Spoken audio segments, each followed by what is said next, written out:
Oh, am I on this morning? Good morning.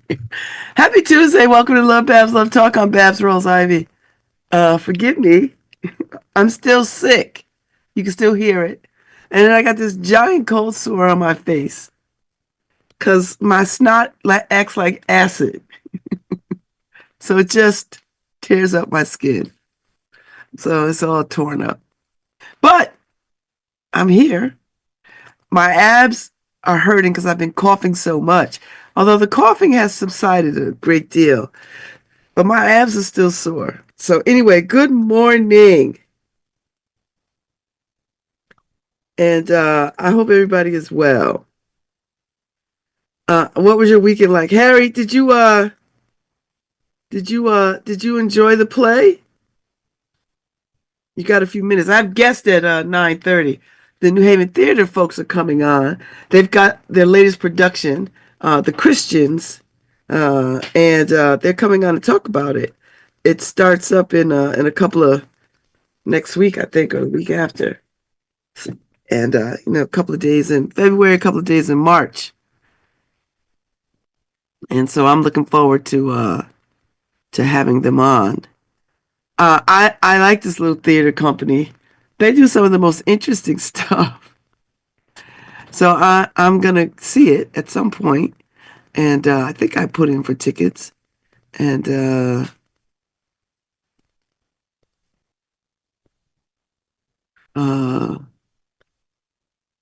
so they're gonna come on, and I think Dina is directing, if I'm not mistaken. But anyway, they're coming on at 9:30 to talk about this play, and it feels so timely when you start talking about religious stuff. In this season of we're still in the season of mystery, magic, and miracles. It's still the Christmas season. It's still Christmas. So just FYI. So anyway, this production features Susan Culp, who I know as Mrs. Carbonizata from A Slice and the bigger play, Pizza Story. Margaret Mann, Marty Tucker, and J. Kevin Smith. So and visiting artist Gavin Whelan. So anyway,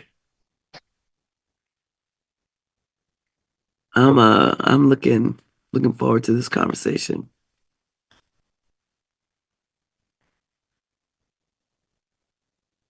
I got my bone broth, my chicken bone broth. So I'm in the house today. I'm not going to the gym. I'm not doing anything. I'm trying to get well. I'm not as bad as I was.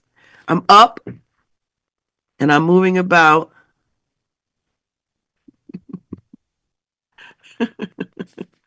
And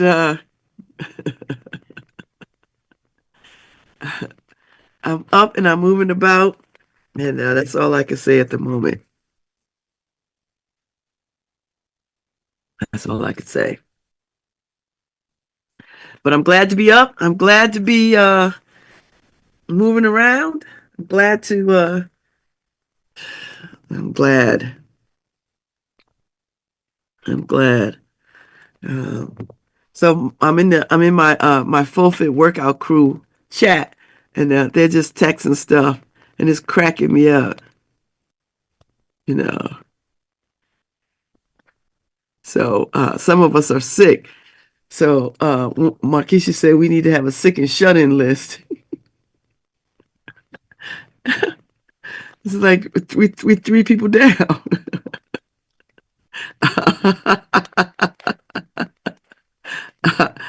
uh, uh,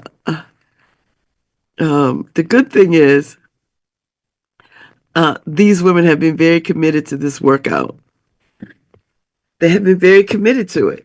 It's a beautiful thing to see, and it is fun working out with folks. It is. It makes it feel very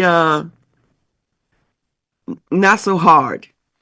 It's necessary. We know it's necessary, and all of us are women of a certain age now, And so it's necessary for our longevity and our everyday practical health. But it be these days, man, when you're not well, you're not well. You just can't, and I have this severe dairy allergy that is so, when it happens, it is so crippling. And I try to fight back. I try to like power through.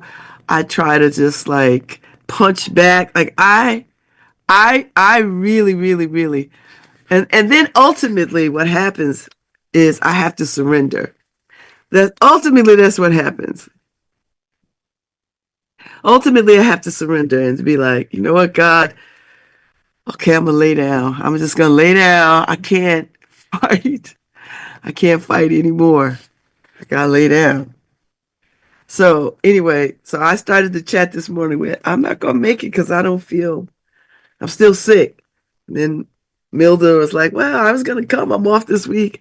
I don't feel good either. And Markeisha was like, it's cold outside. And her schedule is changing because she's starting a new gig, which is exciting. I'm so delighted for her. It's exciting. I'm not gonna say what it is, y'all. Just have to let her tell it. I can say we're excited and delighted by it. So that's good news. But anyway, so she's starting a new day. So she's out the house. So she's already said, it's cold outside. It is. It is. It is. It is. It's very cold outside. And it's about 18 degrees outside.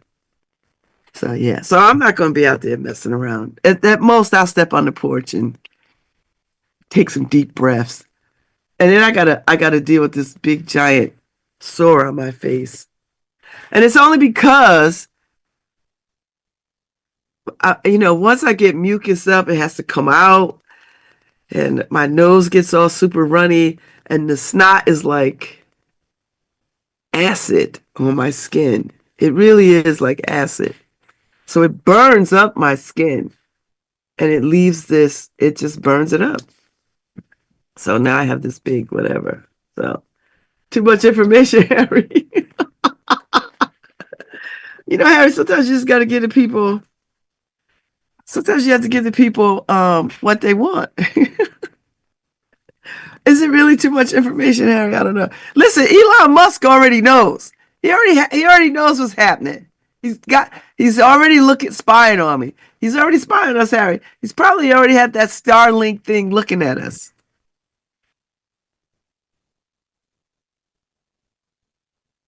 So, Harry, the next hour you got to tell me if you liked El Coqui. I want to hear your thoughts. We can't talk about it now because we got guests coming on in about 10 minutes. And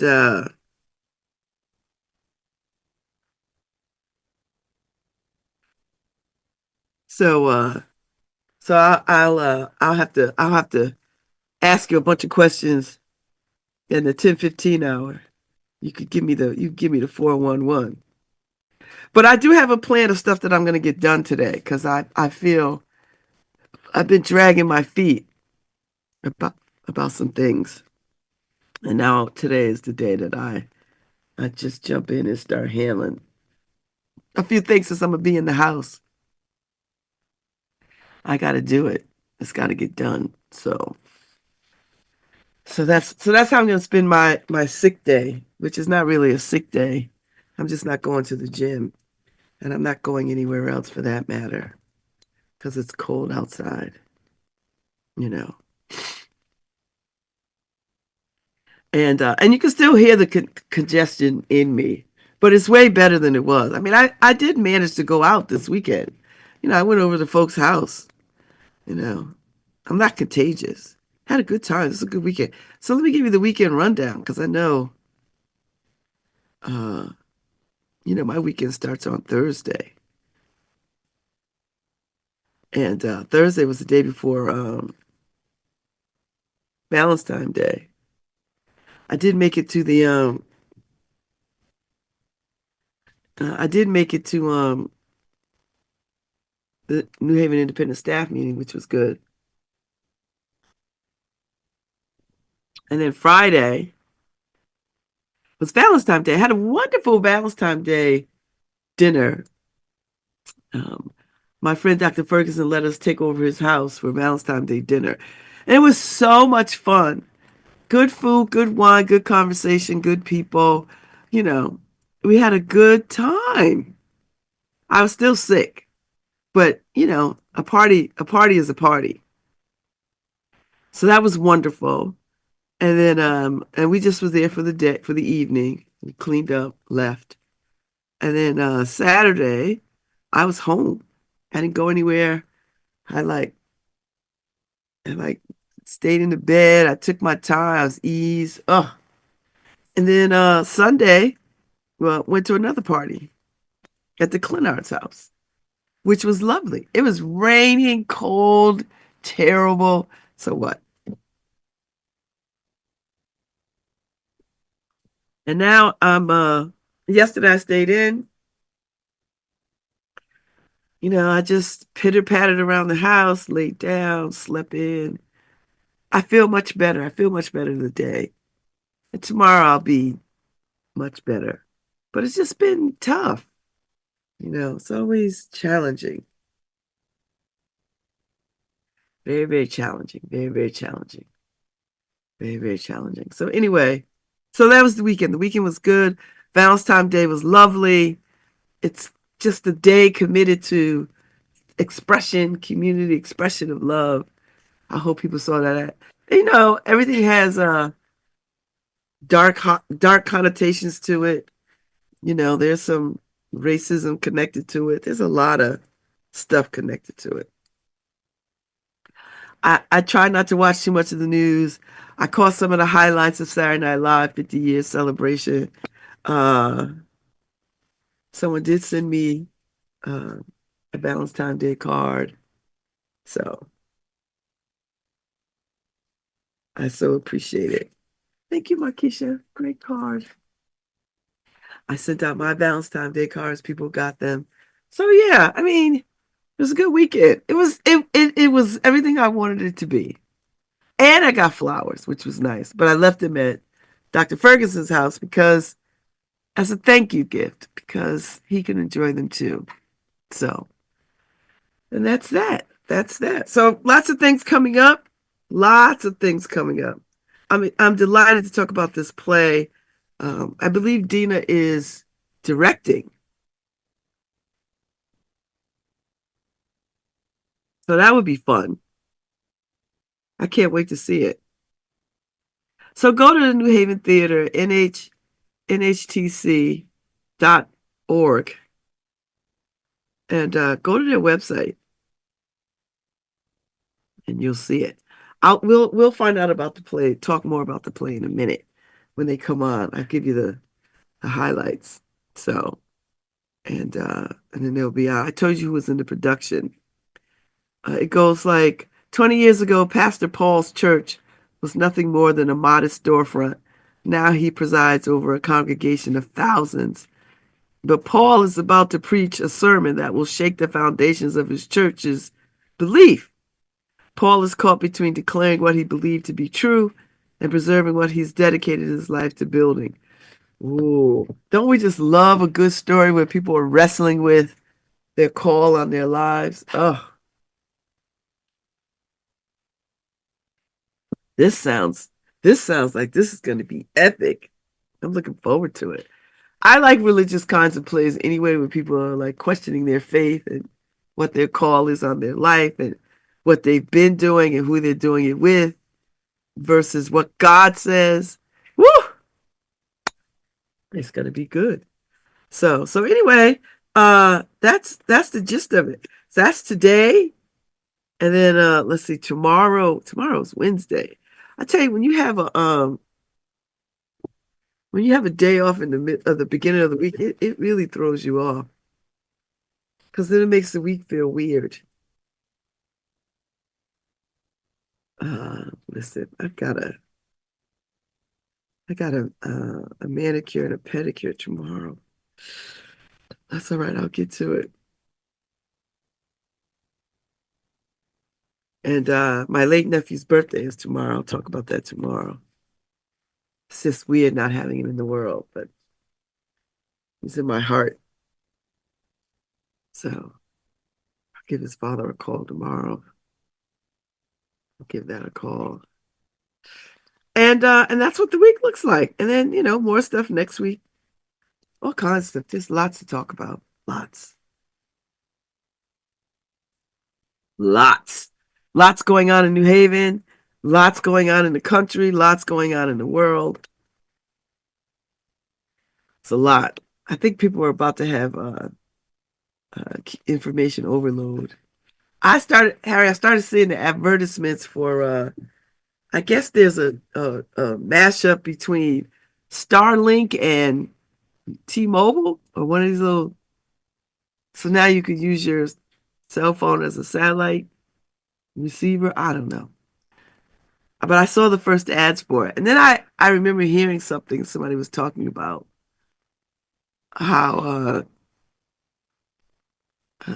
how they'll get your consent through convenience, through these tools that give you convenience. And that's been on my mind a lot ever since I heard it. I don't know who said it. I think I listened to somebody in passing on these internets, and they were talking about that, and I thought, yeah, that's it. Oh, you got it, Harry. I couldn't get that logo for nothing. I literally could not get it. But you have the tools. You're a professional. So I'm gonna post it up now on my Facebook site and tag all the people so that they could have it. Because I was trying to do it, I couldn't do it, so I just put the links to their website. We got about 4 minutes, I guess. Harry will play some more music, and then we'll bring our people on, and then we'll start talking about this play. You know, we'll start talking about this play, and and then they'll tell me, how they chose it. I'm always fascinated by how theaters choose plays, you know. And do they seek out to be controversial, or they just pick out stuff that's like, this speaks to me. Do you know what I mean? Like, this speaks to me, and so I'm fascinated by that. And I want to find out what's next. Are they done, like, because they don't do like 8 million productions, And I think the last time they were on, because I saw the last play, which was about letters, love letters between two famous authors, and I enjoyed that because we was like on stage with them. Um, but I think they do 2 or 3 productions a year or something like that, and uh, and then they start the process all over again. And if you don't know where the New Haven Theater Company is, they're in the back of the English Market, New Haven English Market down there on Chapel Street. It's a wonderful space. It really is a wonderful black box space. So if you've never gone, this might be a good opportunity for you to check it out. Particularly if you like intimate theater, if you like a smaller venue, you can sink your teeth in, you could be right up in it. That's all. That's what I'm suggesting. So anyway, uh, tune in. It'll be a wonderful conversation, I think. Plus, I know them now. Like, they've been on a few times. They've been on enough now. I'm like, they're like old friends. Thanks, Harry.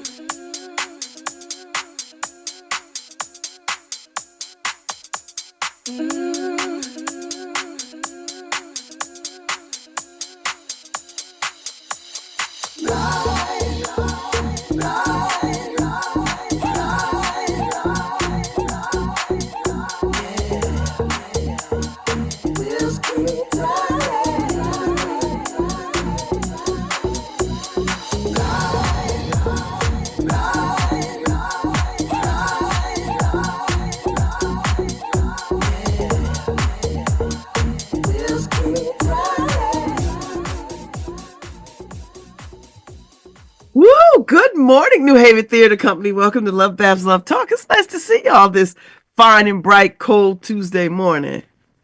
Good morning. Thanks for having us. I'm always going to have y'all. I like y'all. All right, so I was reading the press release. This play looks like it's going to be a doozy. Ooh. I was like, oh, Lord. It's so funny.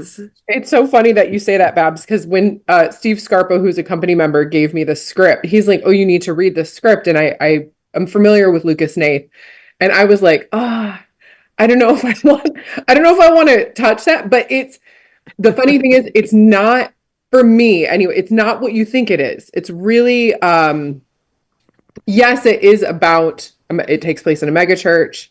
It is about a sermon that kind of rocks the foundation of a congregation, but it's also, it really is one thing that we've discussed a lot in rehearsal is that it's really about 5 good meaning, sincere people with very differing opinions and their frustration and the complications that come along with that. And especially the complications that come along with when faith is the thing in question. Right.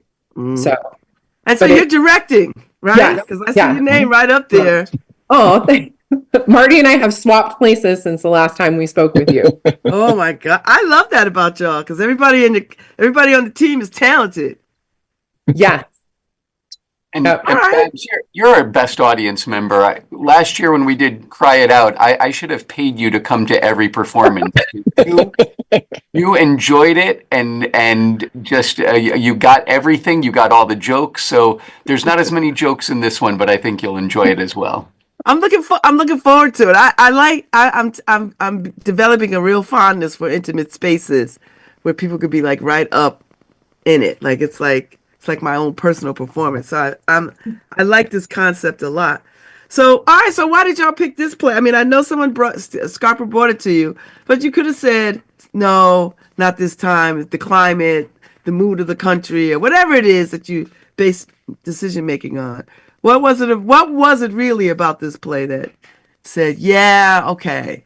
Honestly, because it's, for me, personally, because it is challenging. That's one thing. It's funny. My mom, who is like my biggest supporter and who unfortunately they're in Michigan, they can't see a lot, but she asked me for a while, she's like, why do you always do like heavy, more depressing thing? Which we don't always.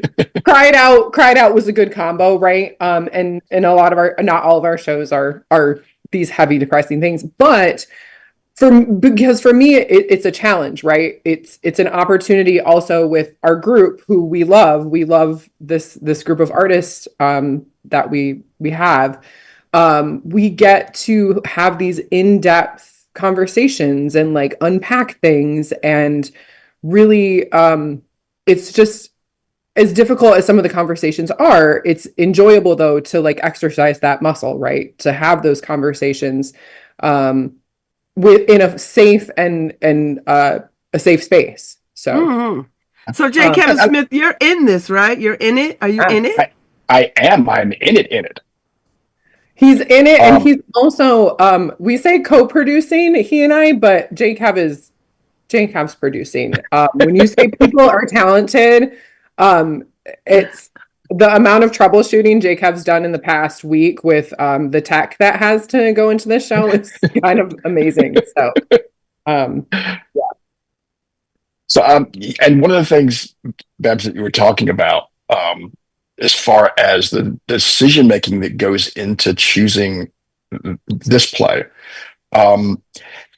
it always comes back to there's a person in the company who is passionate about the project, and has the vision to do it, and can marshal the people within the company that should be in the show to be in the show. That's really there's kind of a secret sauce about it's not just about one person's passion, it's about how that person's passion then ignites other people's passion in the project.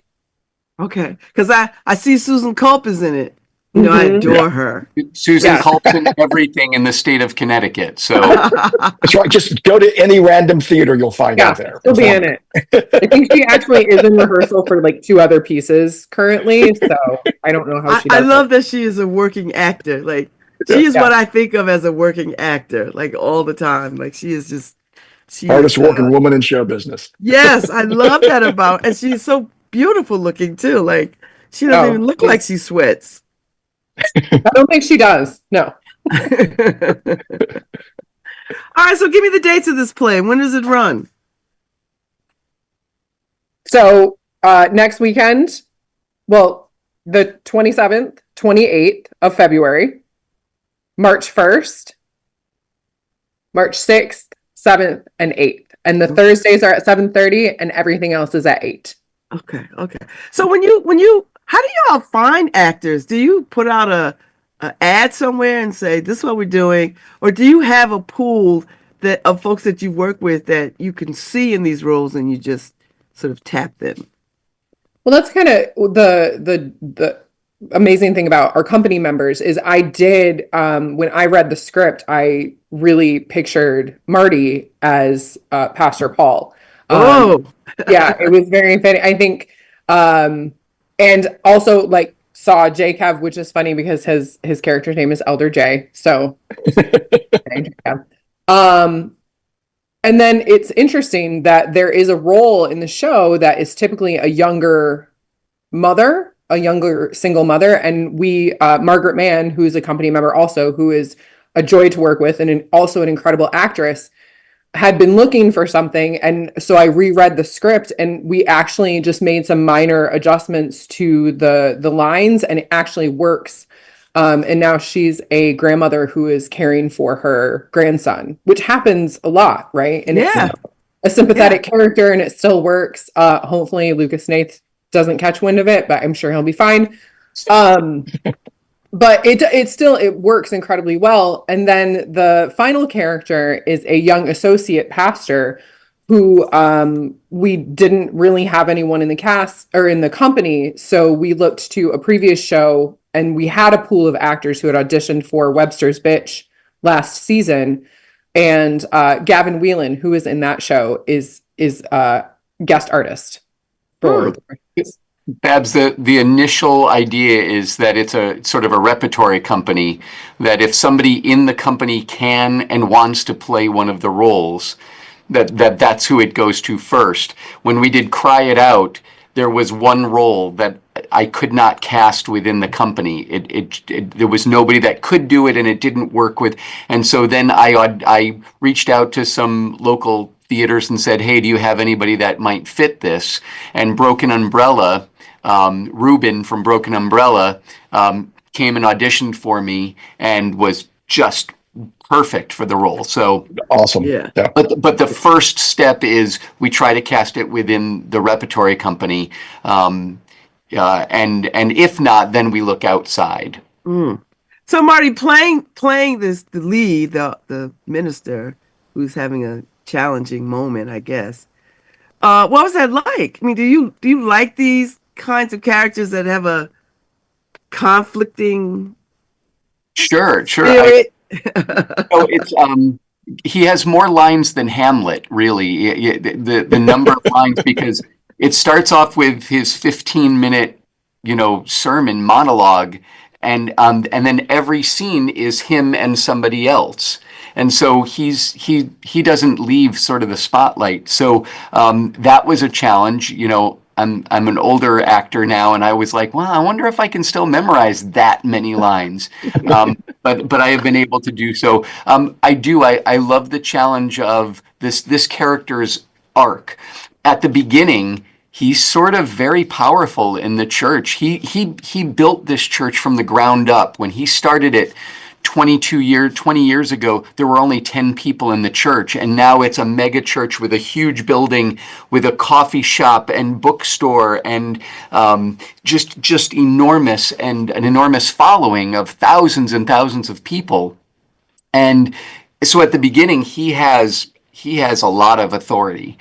And as it goes through, that gets chipped away and he gets challenged more and more. And so, yeah, I love the journey of the character, and I love the arc of the character. So that's what makes me excited to do a play, is finding that journey and making it believable for the audience. That the audience believes that this character goes through all of this and it yet is the same person at the end. So hopefully that's what I'm doing, and Dina will tell me if I'm not. But so yeah, it's exciting and great on the lines and everything else. So when you do a play, all of you, when you do a play with this level of heavy religious oversight or focus, does it challenge your own faith? Do you walk away having a better understanding of faith? Do you feel like, okay, I see mega churches, I kind of understand, maybe they're wrestling with these same kind of values? I mean, how do you stand in these kinds of roles, and do you take them with you? Does it get into you? Marty, you want to jump in on that one, and then I'll follow up. Well, we've all talked about our own personal faiths and how that reflects in how we read the script and how we look at it. And I happen to be a dedicated church member, a deacon at my church, and the minister's take on it, the pastor's take on things is not wholly different from my own. It's just very radical for that church. So I what Dina said before is so right. I understand why each character believes what they believe. Nobody's doing it on an agenda.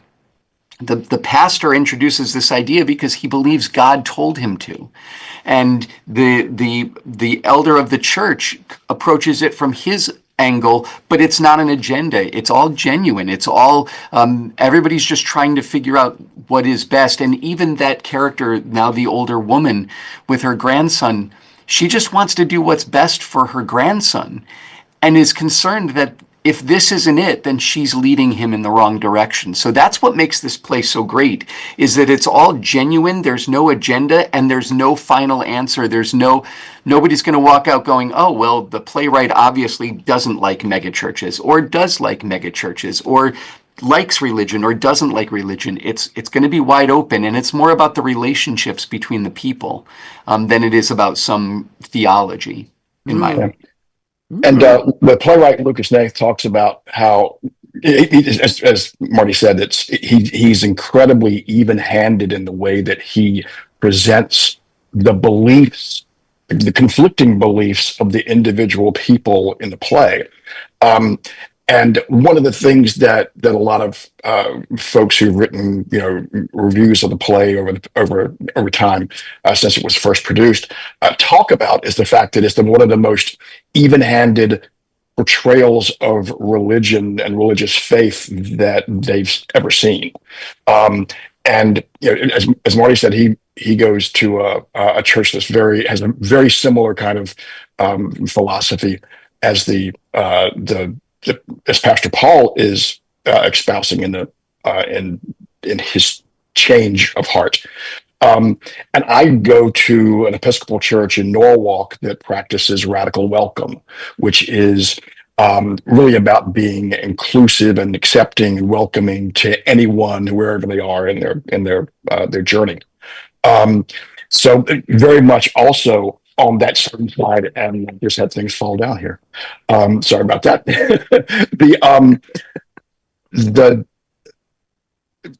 Now it got me confused. When you then read and experience on stage the other actors who are coming to it with different points of view, one of the things it's done is it has broadened my view of those people who I typically think of as being misunderstanding, religion. In fact, they have a very strong understanding. It's just their own, and the play treats them very respectfully. So it's really, really good.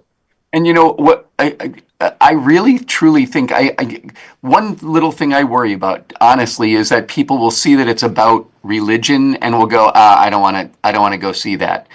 I don't think I mean, yes, the basis is about religion, but it's really about people and their beliefs and their and the relationships. So I think even if you're very religious or you're not religious at all, I think you're going to really dig into this play. I think it's got something for everybody. I don't think it should exclude anybody because it's a religious play, because it's not really. Well, you guys have a strong audience following that they'll come see just about anything y'all do. At least that's been my experience of what I've seen. So Yeah, but the I mean, tickets not sold out yet because y'all you just opened them, right? Because they'll be sold out by the end of the week. You know how y'all are. no, but I mean, Eric is right. I mean, that's something that I was worried about because I mean, for full transparency, I am not religious. I mean, I was raised Catholic, but my mom is Jewish, and like if I've always had my own conflict, and always questioned things. And again, that is where why I find this interesting, because it continues to ask questions. It doesn't just give answers. It's not just presenting people with answers. And for me, it is more about the relationships between the people, because they're just looking to continue their connections. Because I think that's one thing that it illustrates also, is that church generally, it's not just faith. It doesn't exist on its own. It's these community, especially I think in mega churches. I can't speak from experience, but in these large church communities where it does become your whole existence almost, Mm-hmm. that if you leave or are let go from that community, like you lose your entire community. So it's there are stakes on the line that are things that you wouldn't necessarily, like if you saw the play and just read like a blurb, you'd be like, oh, well, that's what that show is about. It's actually not. So I am hoping that our audiences aren't dismissive to say like, oh, it's a play about religion. So, but it's hard. I get it, because I probably, like, outside of this, would probably look at it and be like, that's maybe not for me. So we're telling you now, it might very well be for you. You know, it's funny, when I first saw the title, before I read the play, and I saw the title was The Christians, I honestly thought it was going to be a bashing of Christians. Oh, sure. Like, I thought that's what it was. I was going to read something that made Christians out to be silly or ridiculous, and Or it doesn't villains or at something. all. Yeah. Handed is the term. You understand why these people are so passionate about what they're talking about, and why the arguments between them, because for them this is everything. This is the number one. It's God and then everything else. And so I was really happy when I read the script to see that it wasn't a bashing of a group of people, but rather an inside look at what they really care about.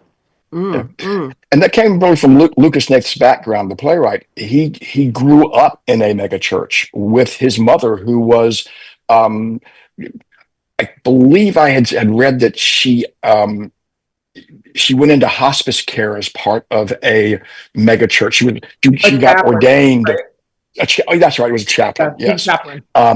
So he grew up in that environment. So he had it isn't that he's coming to it from a point of view of, as Marty said, those people, they don't know what they're talking about. He knows exactly what all the sides of the conversation are talking about and where they're coming from. And he presents that really, passionately in the play. So Dana, tell me about directing this, and how often do you get to direct? I well, I mean, honestly, before Cry It Out, I hadn't been like really we did White Rabbit, Red Rabbit, White Rabbit, but that there was no rehearsals for that. I just showed up and Jay Kevin gave me a script, and like that was it. So I have a son. I have an 8-year-old. So I was out of pocket for quite a while. So I haven't directed since, oh my God, Jay Kev, when was that? That was Smudge was Smudge was 2015, 16. Yeah, sometime around there. So that's the last time I've directed at NHTC. So yeah, Wow. so not often. So I was a little rusty. Open the plate back like in. came right back into it. I mean, and again, because we all know each other, and it's so much fun to be in rehearsal. Like performances are great, but I've always liked rehearsal. I always have enjoyed the process as a performer too. So, but So how does it feel to be back in the big chair, so to speak?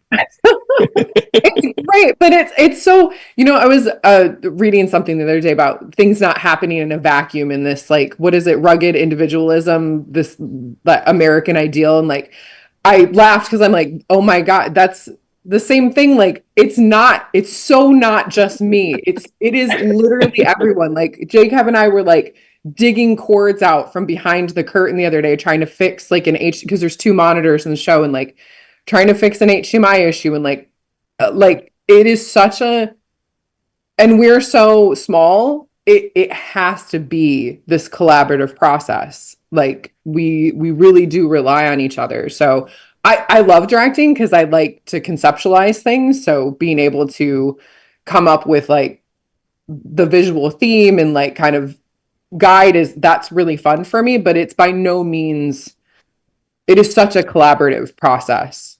It literally is like all hands on deck for these shows. Like next weekend, everyone's going to come in and like clean bathrooms and sweep and mop and like set up the riser. Like we're really, everyone does everything, which is great.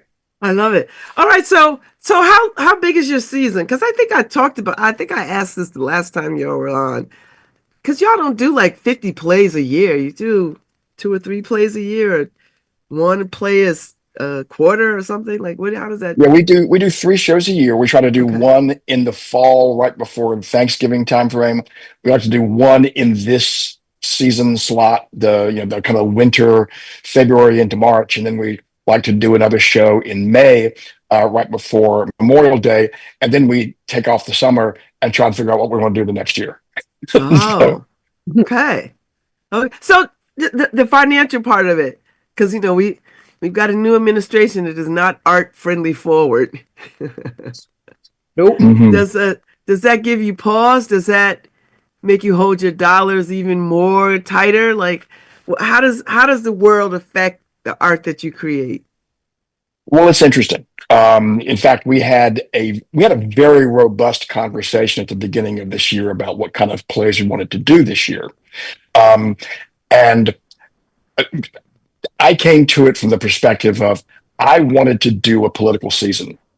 I wanted to do 3 shows about politics that weren't beat you over the head shows, but were clearly political shows. We talked about things like POTUS, which is a show that's actually probably the most produced show of the year this year. So maybe it's a good thing we stayed away from it. But also what the Constitution means to me. We had a bunch of other things that we were thinking about, or that we were talking about. And as it turned out, we had a really, really good conversation about that within the company. And the company came to the decision that was not a direction we ought to go. That we're not a theater company that typically leans into politics. So it would, be different from the way that we normally approach our seasons to begin with. And 2, that given how fraught the political environment was going to be, people might be looking for some way to get away from that when they come to the theater.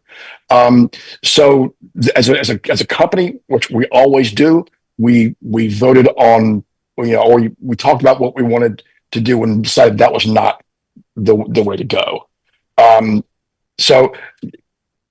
that wasn't from a financial perspective. We weren't looking at that from the perspective of how would it affect our, the amount of tickets we sold, or our patrons, or any. We thought we took it from the perspective that we always do, which is, what do we want to do? What do we as a group of artists want to present?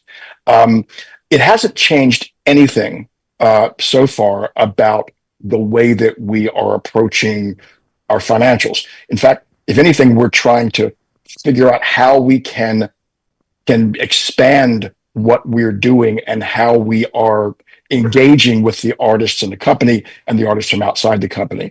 So we're looking at this as a period of time when we think NHTC is going to be growing, not retrenching and holding on to the pennies to make sure that we don't, end up in a situation where we don't have money next year.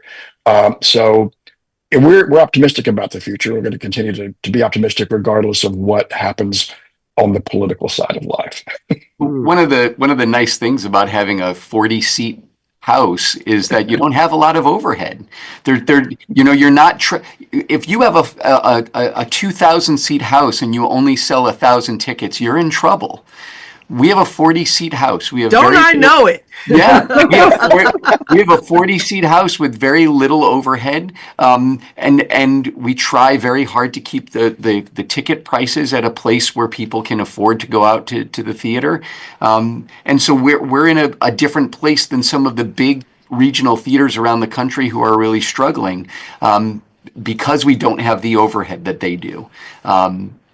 And we work cheap. We're all volunteers, so so that's helpful. And our audience, as you said, Babz, is very faithful. We've created this following, and we want to grow that, of course.